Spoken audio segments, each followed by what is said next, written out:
Salam, hər vaxtınız xeyir. Transact SQL dərslərimizin operatorlar mövzusunu davam edirik. Bu dərsimizdə like və not like məntiqi operatorları ilə tanış olacaq. Like operatoru mətn tipli verilənlərlə işləyir və sorğuya mətn tipli filtrləmə qoyur. Göstərilən simvollu sətrin, yəni mətnin verilmiş şablona uyğunluğunu yoxlayır. Şablona adi simvollar və ya şablonlu simvollar daxil ola bilər. Əgər şablon adi simvoldan ibarətdirsə, müqayisə edilən sütundakı mətn tamamilə ona uyğun gəlməlidir. Əgər şablon şablonlu simvollardan ibarətdirsə, müqayisə edilən sütundakı mətnin istənilən elementləri ilə uyğun ola bilər. Like operatorunun sintaksisinə baxaq. Select sütunlar, from sxema cədvəl və ya şərti, seçdiyimiz sütun, like operatoru, şablon və vacib olmayan escape operatoru. Cədvəldə göstərilən şablonlu simvollar mövcuddur. Faiz simvolu, 0 və daha çox simvolu olan sətir, aşağıda xətt simvolu, bir simvol, kvadrat mötərizələr, iki hərf arasında olan diapazon daxil olan bir simvol, daha bir kvadrat mötərizələr, şablona və ya iki hərf arasında olan diapazon daxil olmayan bir simvol. Not like bunun əksidir. Not like sintaksisinə baxaq. Like sintaksisi ilə eynidir. Sadəcə like operatorunun qarşısında not operatoru əlavə olunub. Misal üçün, Northwind bazasına bir sorğu verək. Əvvəlcə baxaq products, yəni məhsullar cədvəlində hansı məlumatlar vardır.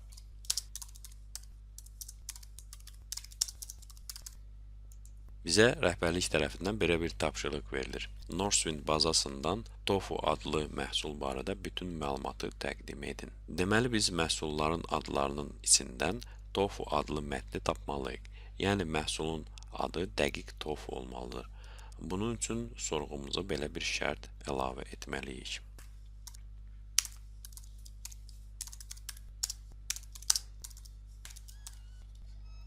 Nəticədə bir sətir alırıq. Bu sorğuda Tofu mətni şablon olaraq istifadə edildi və cəmi bir nəticə alındı. Başqa bir tapşırıq verilir. Northwind bazasında tərkibində Tofu sözü olan bütün məhsulların adlarını tapın. Bunun üçün sorğumuzun şərtini bu formada yazmalıyıq. Sorğunu icra edək. Nəticədə 2 sətir alırıq. Bazamıza Tofu, Long Life Tofu adında 2 məhsulumuz var. Tofu sözü hər iki məhsulda var. Birinci sorğudan bu nə ilə fərqlənir? Birinci misalda məhsulun adı dəqiq olaraq şablona uyğun olmalıdır. Burada isə məhsulun adı dəqiq olaraq Tofu olması vacib deyil, tərkibində Tofu sözü olan bütün adlar seçilir. Digər bir misal, bizə rəhbərlik tərəfindən belə bir tapşırıq verilir. Northwind bazasından M hərfi ilə başlayan bütün məhsullar barədə məlumatı təqdim edin. Bunun üçün sorğumuzun şərtini bu formada yazmalıyıq. Sorğunu icra edək. Burada faiz işarəsi onu göstərir ki, M hərfindən sonra istənilən qədər simvol ola bilər. Gördüyünüz kimi burada probel, yəni boşluqda daxildir. Nəticəmizdə 5 sətir alırıq. Hamısı M hərfi ilə başlayan məhsulların adlarıdır. Başqa bir misal, U hərfi ilə qurtaran bütün məhsullar barədə məlumatı təqdim edin.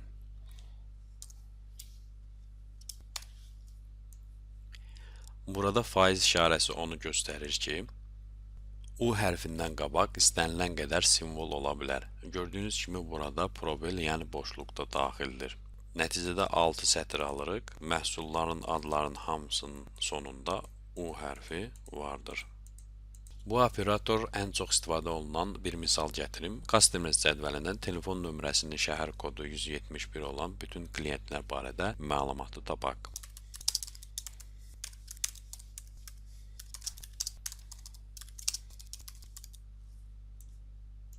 Nəticədə 6 sətir alırıq. Bütün nömrələrin qarşısında 171 şəhər kodunu görürük.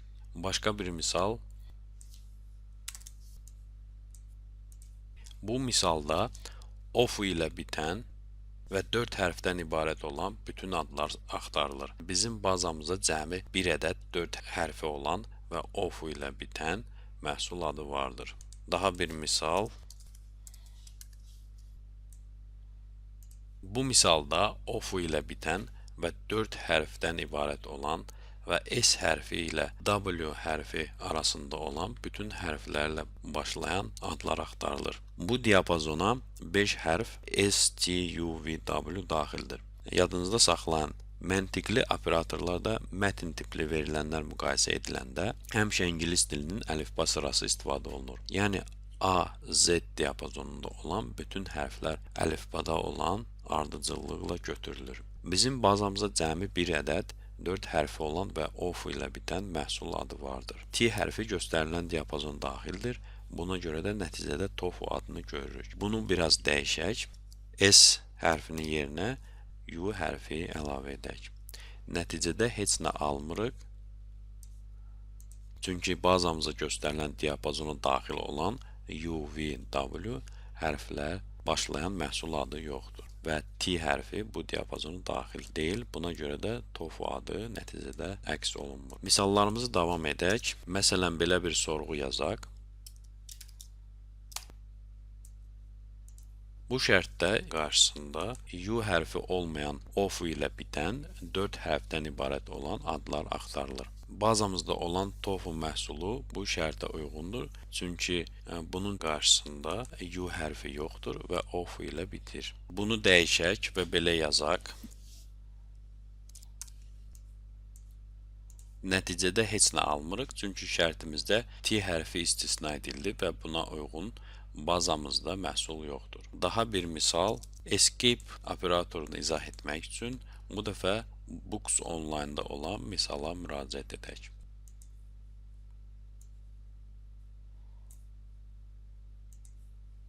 Burada virtual bir cədvəl yaradılır və cədvəldə bəzi sətir tipli verilənlər daxil edilir.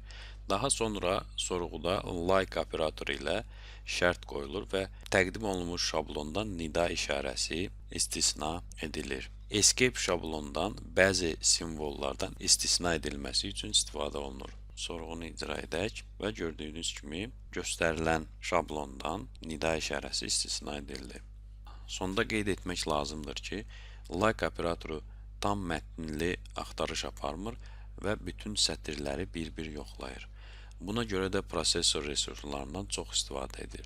Bu səbəbdən like operatoru real bazalarda istifadəsi tövsiyə olunmur və istifadə etməzdən əvvəl bəzi araşdırmalar aparılmalıdır.